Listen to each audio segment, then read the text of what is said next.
अब गांव जो आपके बचपन का गांव था और अब गांव में क्या बदलाव दिखता है सर? बदलाव तो आया है। देखिए, बदलाव तो प्रकृति का नियम है, आना भी चाहिए। जी।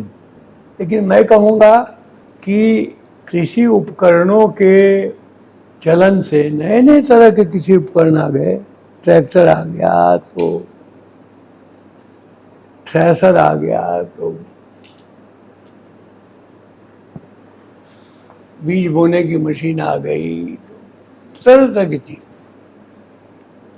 उससे सहूलियत भी हुई, लेकिन उस सही सहूलियत के कारण गांव में रहने वाले पुरुष और महिलाओं की काम करने की क्षमता कम हो गई। जी। वो देखते हैं कि हम जांता से क्यों पीसें, ढेकी क्यों कूटें, उसको मिक्सी से पीस लेते हैं। जी। लेकिन मिक्सी से पीसने से आप जो न्यूट्रिशन वैल्यू समाप्त कर रहे हैं, इस पर किसी का ध्यान नहीं जा रहा। जी सर। आज जो भी बाजार में हम चावल या आटा खा रहे हैं, जो भी, जी सर।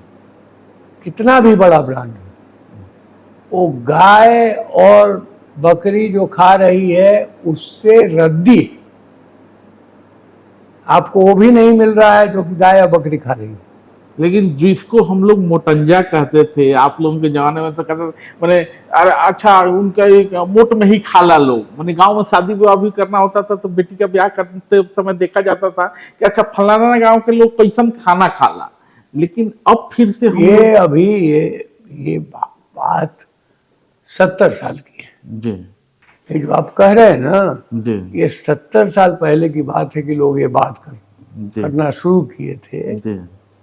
जबकि प्रचार होने लगा पॉलिश्ड राइस का और गेहूं का। जी। गेहूं हमारा अनाज नहीं है, नहीं। धान हमारा अनाज है। जी। लेकिन धान में हम उसको, धान कभी भी हमने इस तरह से नहीं उगाया जैसा कि आज उगा रहे हैं। जी। जहां खेत में पानी जमा हो जाता था, हम लोग धान छींट देते थे। रोपने का प्रचलन तो बड़ा कम था। जी ना, था ही नहीं। अब हम धान की नर्सरी बनाते हैं जी।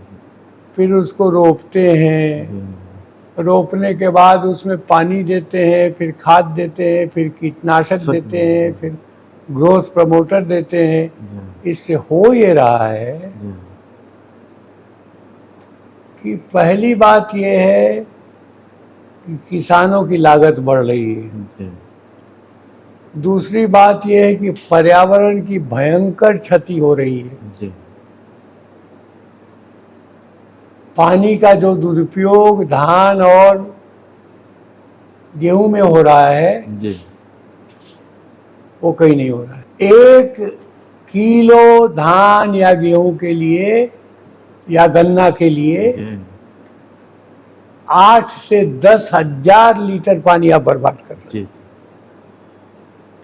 जबकि किसी भी मिलेट्स या मोटे अनाज या पारंपरिक अनाज को उगाने में ज़्यादा से ज़्यादा 200, 150, 200 किलो, अगर बिल्कुल बारिश नहीं हुई तो 300 किलो, इससे ज़्यादा। उसमें आप 1 किलो अनाज तैयार कर सकते हैं। और फायदा ये है कि चावल और गेहूं अगर 5 आदमी खाएगा, 1 किलो चावल या गेहूं को मिलके 5 आदमी खाएगा, मोटा अनाज कम से कम 15 से 20 आदमी खाएगा, क्योंकि इसमें इतना ज़्यादा फाइबर होता है कि आप खा ही नहीं सकते।